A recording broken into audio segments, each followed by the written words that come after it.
everybody, and welcome to this episode of Tuxy TV. Today we have an amazing guest, Dennis Prescott. He is an author, an Instagram sensation, a chef, and a photographer. Welcome to the show, buddy. Thanks, man. Appreciate you being here. Yeah. Awesome. So tell me a little bit about yourself. Yeah, I am. We're in Moncton. Okay. I'm not here very much, or as much as I would like to be, but I'm from here and I love it. I grew up here. I grew up in Riverview, but I mean, it's the same thing. And I grew up here. I fell in love with food in Nashville, Tennessee. I was a musician for like 10 years and went on the road, traveled, really all over the world, but mostly in Canada and the US, and ate along the way, but I was living on the dollar menu. $2 a day per diem is pretty well all I had. So with that, you can eat the dollar menu or pasta with butter on it. I usually say that my version of a Michelin star dish at that time, I would put like Parmesan cheese on it. Yeah. Like Walmart Parmesan, not Parmigiano Reggiano. And then my band, we had about 2 years, we had 8 years on the road. And the last 2 years into that 10-year period, we said we need to make a change. And we thought about moving to Toronto, and ultimately we landed in Nashville. Okay. I was living down there on an entertainer's visa. I had, again, no money. I couldn't work at any. I don't know if you know this, but a musician's lifestyle, not so glamorous. No. It's very rich in experience. Okay. No, it was great, but we couldn't work at anything other than music. So, and I wasn't taking care of myself. And a friend said you should take. I wasn't living in Keith Richards' life. How are we talking about? Like 2007, 2008. Okay. Yeah, and. Kind of at the suggestion of a friend, he said you should go to the library and borrow some cookbooks and learn how to cook, because YouTube and Pinterest and all these kind of things weren't the vehicle that they are now for learning how to cook recipes then. And I didn't have any money; I couldn't go cooking classes or anything like that. So, and I remember. So it's purely just a matter of just to feed yourself. Totally, it was entirely. I just need to eat better, and I can't afford to eat all these foods that I tried on the road, and I knew I liked. Yeah. So I went to the library and borrowed some books and started working through them. And I remember kind of very vividly making this chicken korma dish, the very first thing that I made. And when you sit down to eat with people that you love, and there's this moment of hush, like it just gets quiet just for a sec while everyone tucks in, and then you start talking and get eating it. It's fun. I fell in love with that. I fell in love with orchestrating that moment for people at the table. And I think, so I fell in love with feeding people. Because you were able to succeed at doing that? Yeah, and it was the closest thing that I had experienced to being in a band, on stage, playing someone's favorite song. And them having this connection, like you orchestrate something at the table. It was emotional, Because food is almost spiritual when you break bread with somebody at the table. Like it's important. I think that's why community is so important at the table and why people are moving back to the table. Okay. But I fell in love with it, and I obsessively kept cooking, and life is strange, and it leads in different places, and I moved back home, and one day I had a direct message in Twitter from a person named Alexandra. Okay. Twitter, like what age, what time in social media was this? No, this was like Twitter's heyday, although to be fair, Twitter is back. Yeah, you think so? Twitter's back, baby. Well, there's... Mo, we need to get on Twitter. Yes, that might be politically driven. I am not taking a political stance. Okay. But, it at the time, Twitter was the thing, right? And I had this DM from Alexandra from Food and Wine magazine. She said, hey, have you ever considered developing recipes, and would you do 10 for us? And it blew my mind, because I thought, wait, this is totally for fun. I'm cooking because I'm passionate about it. I had no dreams of grandeur, no dreams that I would ever do this professionally. I just loved it, So at that point, you were taking photos, were you, or tweeting about? Yeah, I was taking photos, but the photos I was taking were all on my phone. Okay. And the only reason I was taking photos was to document the things that I had been cooking. Like it was purely, I don't want to forget what I had cooked a month ago. So I'd take a quick iPhone photo. And then Instagram happened. And the same friend that said you should go to the library and get those books out and said I should start taking care of myself said you should start an Instagram account. Smart person. He is smart. I owe him a lot. And is he getting commission? No, absolutely not. And no, but the first photo I posted is a selfie, and then almost, not entirely, but almost every photo after that's a food photo, because it's the only thing that I had on my phone, right? There was no real intention. And for those of you who don't know, so Dennis has almost 500,000 followers at this point on Instagram. Yeah. And the photos are pretty much bar none next level. So. Oh, thanks, man. I appreciate it. Yeah, I mean, I fell in love with that too. As a byproduct of, it was just this cool thing where I could actualize the vision that I had in my head for how I wanted that dish through a photograph, and then. this amazing thing happened where people were seeing that photograph and then becoming inspired to want to cook that recipe and recreate that at their table anywhere in the world, right? And which blew my mind. Yeah. And it still happens and it still blows my mind. I had a message. So these were all your, sorry to cut you off, No, these are fine. all your own unique recipes or unique stuff? Yeah. I mean, initially, obviously, I was taking a lot of, and I still take a lot of inspiration from friends of mine and chef friends of mine. It was a lot more in the beginning because I was just learning. I thought I had to make a bechamel sauce. I had to make hollandaise. I had to learn how to make hamburger bun. Everything, But yeah, I really kind of quickly wanted to start. I've always swam upstream, I've always wanted to do my own thing. So in the music world, that didn't work out so well for me, honestly. And for whatever reason, I've been able to tap into something that is unique to me, that I'm passionate about and that I love, that people are attracted to, How that happened is a great question. But for me, it's creating something that's attainable, that's accessible, that people go, I can see myself actually making that, and I can see my family eating that. Because for me, I want to make food that people want to eat with their family. I don't want to make coffee table books, or beautiful photographs. I want to make things that move people from the couch to the kitchen. So on that note, do you consider yourself, because I love your photos again, I think you have definitely a look when I look at your feed or anything in your book, do you consider yourself a photographer at all? Or you would just say it's just a way for you to express your creativity as a chef?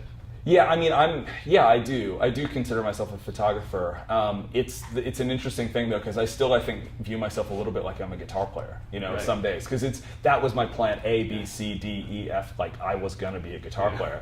And so I view myself as a chef and as a photographer at this point, but there's days where I question that, because I think that part of that is just that I think that creative folks, and we're all creative obviously, sometimes struggle on, with, is this what I should be doing? Am I creative? Am I actually good at this? Because you have bad days and you have great days. But the photography thing, I think, came as a byproduct of cooking my own food. I think the thing with I love taking photographs, but I don't know if I would be happy to take photographs of someone else's food. Right. Like for me, I like taking photographs. Sure. Yeah, definitely. And if I'm at a restaurant somewhere, I'll definitely take a photo because it's fun. But what I'm really passionate about is getting that idea in my head, recipe testing, cooking that dish, making it over and over and over again until I get it right, until I know that families are going to love it, and then taking that photograph. So where do you get inspiration for new types of food? Like, is it just I went to my friends and I got this idea? And what's the most challenging part of always coming up with things? I guess food, correct me if I'm wrong, can always be tweaked, differentiated, improved. But where do you draw the most inspiration? I mean, I'm really fortunate that I get to travel a lot. So, I was in Ethiopia for 2.5 weeks this summer, tried food, tried spices, tried recipes that I never would have eaten outside of going there. So obviously you come back and, I was inspired by, cooking with berbere or cooking with lots of goat, or different vegetables. But I think that even just the techniques that you learn there will affect your recipes that and all of that kind of, it's like when I was in Nashville, I learned how to play country guitar. I didn't grow up playing country, but I learned it, but that made me a better rock guitar player. And I think that the more food that you know how to cook and learn how to cook and techniques, from folks who are living in other countries, it will just affect how you cook, and then you end up coming up with these unique recipes. I use a lot of lobster, a lot of maple syrup, a lot of stuff that we have around here that that's not traditional in Ethiopian food. But when you put those two things together, you can create something real beautiful and kind of unique to your experience, while still honoring the folks who that recipe came from. Very cool. Yeah. So we actually checked out your Instagram feed, and we actually found the first photo you ever posted of any type of food, and it ends up it's a bowl of soup. Do you remember anything about that? I do. I show that photo often and it hurts my heart that you looked at that photo. But I show that, I do show that photo often when I do talks, because I'll do photography talks or food styling talks semi-regularly. And I always show that photo, and it always hurts me to show it. But I show it for a reason. I keep all those old photos on my Instagram because I want people to know that in the creative process there's progression, and that no one's starts arrived, right? Everyone has that uphill battle. Everyone has an Everest they have to get over. I also think it's really good to look back at your old work and go on those hard days and go, okay, maybe I'm not where I want to be, but I'm not where I used to be, Right. and really remind yourself on those days. Yeah. But it still hurts to look at those. And what that actual food is, though, I have no idea. It looked really good. Did it? Well, that's shocking because I look at it and I'm like, gosh, I don't even know what that is. Yeah. So here we are now. I mean, so you've got a great following on social. You're traveling all over the world, doing talks and appearances, etc. You've got a nice book coming out, so I definitely suggest everyone to go check it out. How do you talk to me about the point from then to now? Yeah. Like, what is there any? You said sometimes things just seem to kind of just happen, and you don't really know necessarily. But you've been navigating this really well. What was the main thing that you're now chasing after? Is there something now you want to achieve? Yeah. Or do you feel now you're just where you like to be? I'm just curious about the For journey. sure. Yeah, definitely. When I started, there was no intentionality. There was no long-term, short-term goals until that first DM came in from Food and Wine. And then that started me thinking, okay, I want to take this seriously. Because I've worked 9-to-5 jobs in my life. There's nothing wrong with a 9-to-5 job, but I hadn't found one that I enjoyed. Right. I was, people treated me well. To be honest, the 9-to-5 jobs that I've worked in my life actually paid me good money, especially compared to being a musician. Yeah. But I never found my home there. And then when this DM came in, I thought, okay, I've got to figure this out. This is the Twitter DM. Yeah, so I've got to figure out where life is leading, and do I want to make a career in the food world, whatever that means. And then I think that's progressively gotten more and more and more in that I have a lot of long-term goals and short-term goals and things that I'm working on and projects I'm working on. But that's really developed over me leaning into this, over the past, 3 or 4 years. Okay. With the cookbook coming out, starting to do TV, starting to travel a lot, working a lot with not-for-profits like the WFP and World Vision and leaning into that side of things as well. Like, okay, I have a larger voice than I ever expected to have. So how do I use that well? And how do I make sure that I at least do my best to make the world a better place today than it was yesterday? And kudos for you for doing that. Well, thanks. I mean, it's real important to me, But yeah, I in terms of like long term from here, like I want to keep writing books. I want to keep doing all this stuff because I've. Do you know Simon Sinek? Do you know who I mean? Absolutely. Yeah, so his thing, what's your why? Yeah. So my why is I want to move people from the couch to the kitchen because the byproduct of the kitchen is the table. And we need a whole lot more time at the table, right? Even just from a connecting with people standpoint. But I also believe when you share a meal, it's hard, division starts to go away. You start to see your similarities, not your differences. Like we need a lot more time at the table. So for me, I want to inspire people because, we can cook beautiful, delicious meals that we're proud of, and you don't have to go to culinary school. Absolutely. Nothing wrong with culinary school, that's an amazing thing, but you can also work as a teacher and come home and make a beautiful meal for your family and spend time at the table.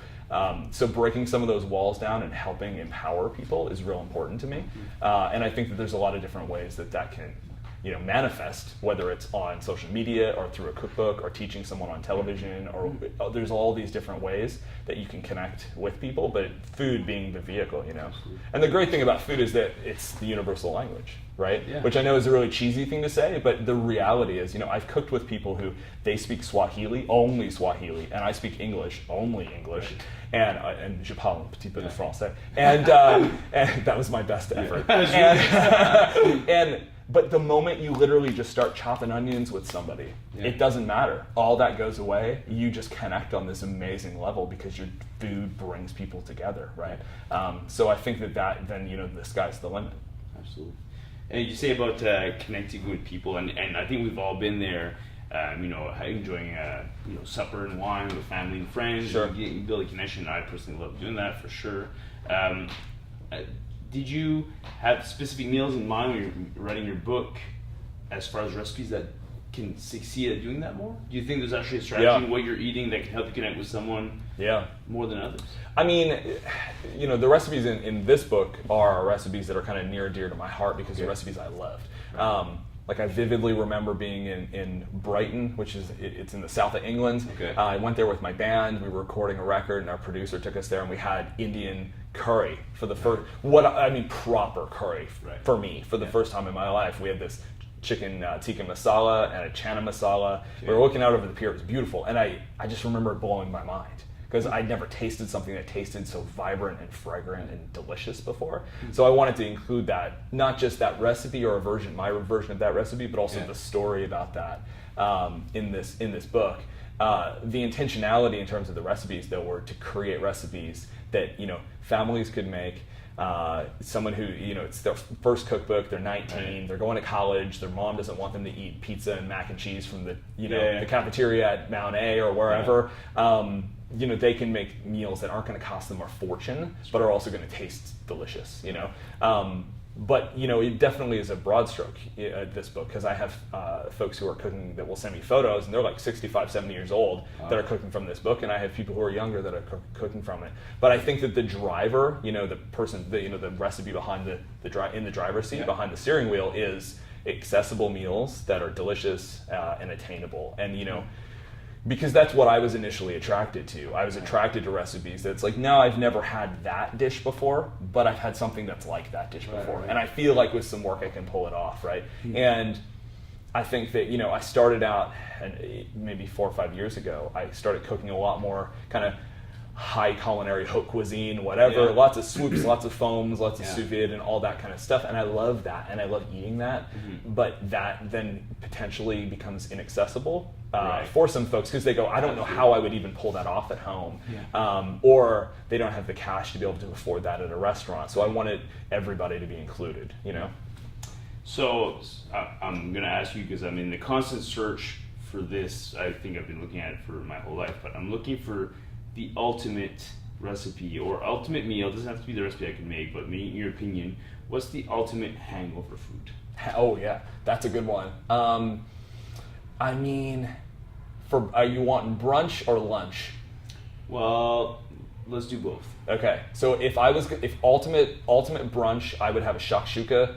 It's spicy, super delicious with fried, and I'm not legitimately, I'm not plugging a recipe from this book, but it is. But it's in this book. So make sure to go buy it. It's on. But shakshuka, super spicy. Poached. The eggs are poached in a spicy tomato sauce. So it's beautiful. That over some nice grilled bread with some fried halloumi cheese. It's like that squeaks. So if you've never had halloumi before, I mean, halloumi is like halloumi. It's like cheese curds, but like. Take that up a notch a little bit, because you can fry them off. It's beautiful, and I love it, because for me, a little bit spicy food in the morning will cure that hangover. Maybe like a little hair of the dog and have a nice little Caesar with it. But there is nothing like a greasy, beautiful hamburger to get over that hangover. Like very honestly. With a side of what? Or just the burger. Well, if you want to go hard, you could definitely have something like nice homemade French fries with that, like the super crispy, double fried French fry, nice aioli, herb aioli on the side. Even top that hamburger with some crispy fried onions to get the crunch factor in there. Oh, it's beautiful. Yeah. So I mean, for all of you watching that don't feel like digging up in the recipe yet, Denis' book. Denis, what's next for you now? I'm doing a lot of traveling this fall. Traveling, within North America, but I'm also going to India and South Africa with WFP and the Chef's Manifesto that we've created for the UN. Doing a lot of writing, trying to be home as much as I can too, because I've been gone all summer. So there's something beautiful about our part of the world, and the more that I leave, the more I love it when I come back. And I know that's cheesy, but it's really true. I'm that stereotypical kid who was like, I gotta get out of here, and then I left. I was like, I gotta get back there. It's so awesome. But yeah, for me, it's just traveling to these different places, getting a lot of inspiration, and continuing to kind of challenge myself and cook and create recipes for folks at home, And it's those little things. Like I had a message literally last week from someone in Cote d'Ivoire in West Africa that made a recipe of mine, and it was like a selfie like this at their table with their family, with their kids, and like there's nothing that will drive you to want to head down, keep working, than that kind of stuff, than getting those messages from people that are connecting with what you're doing. And I think that's the case regardless of what business you're in and what industry you're in. It's just, that connection is what continues to inspire people to want to get better and do more and really just kind of create better stuff. Yeah. Sweet. And what you're doing is really great. It's really nice that you're using your medium for, whether it's cooking or photography, or your books, and, all these wonderful initiatives. Kudos for you for doing that for sure. Thanks a lot for being on the show. We really appreciate you sharing the story. Of course. Make sure everyone to go follow Denis on Instagram so you can get if you haven't already, get a vibe for what he's doing. definitely check out his book. We'll link in the comments below. And thanks again. Tune in next time. Thanks, man. Appreciate it. Cheers. Yeah.